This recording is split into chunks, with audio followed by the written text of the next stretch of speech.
ఇప్పుడు పండగలు వస్తున్నాయంటే పెద్ద పెద్ద హీరోల సినిమాలు టాకీస్లకు వస్తాయి.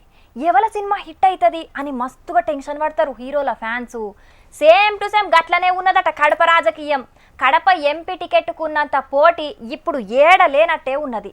అసలు కడప ఎంపీ సీటు మీద పెద్ద పంచాదే ఉన్నది. గదేందో పురా గరుచుకొని రాపోరి.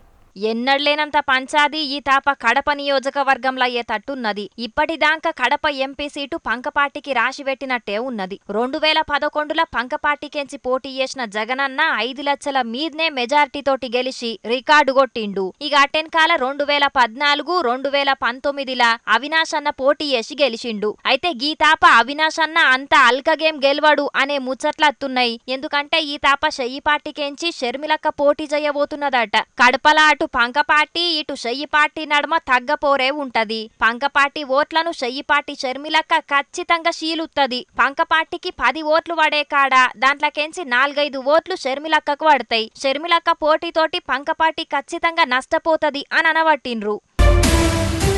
పుట్టినప్పటికేంచి ఇప్పటిదాకా ఒక్కసారి కూడా కడప ఎంపీ సీట్ను గెలవలే సైకిల్ పార్టీ. ఈ తాప ఎట్లయినా గా చరిత్రను తిరగరాయాలని చూస్తున్నాడు బాబు సారు. మాజీ మంత్రి ఆదినారాయణ రెడ్డి సార్ను పువ్వుపాటికెంచి కడప ఎంపీగా పోటీ చేపించి గా కడప సీట్ను ఎట్లన్నా గెలవాలని ప్లాన్ లేస్తున్నాడట బాబు సారు. పువ్వుపాటి అభ్యర్థి అయితే సెంట్రల్ సర్కారు నజర్ కూడా కడప మీద ఉన్నట్టు ఉంటది. వాళ్ళ అభ్యర్థిని గెలిపించుకోని కన్నా వాళ్ళు బగ్గనే కష్టపడతారు. ఒక దిక్కు షర్మిలక్క ఎట్లయినా పంకపాటి ఓట్లు శీలుత్తది కాబట్టి టీడీపీ కూటమి కడపల గెలుసుడు శానా అల్కగైతది. గట్ల గిప్పటిదాకా రాని కడప సీటును గుంజుకోవచ్చు, లేని చరిత్రను క్రియేట్ చెయ్యొచ్చు అని చూస్తున్నాడట బాబు సారు. ఇక మరి కడప ఎంపీ సీటును సిట్టింగ్ అయిన అవినాష్ అన్న గెలుత్తడా, షయ్యిపాటి వైఎస్ఆర్ పతారున్న షర్మిలక్క గెలుత్తదా, బాబు సారు పాచికలు వారి కూటమి గెలుత్తదా అని మస్తుగా మాట్లాడుకుంటున్నారట గీ పోటీ ఎరుకైన ఏపీ పబ్లిక్.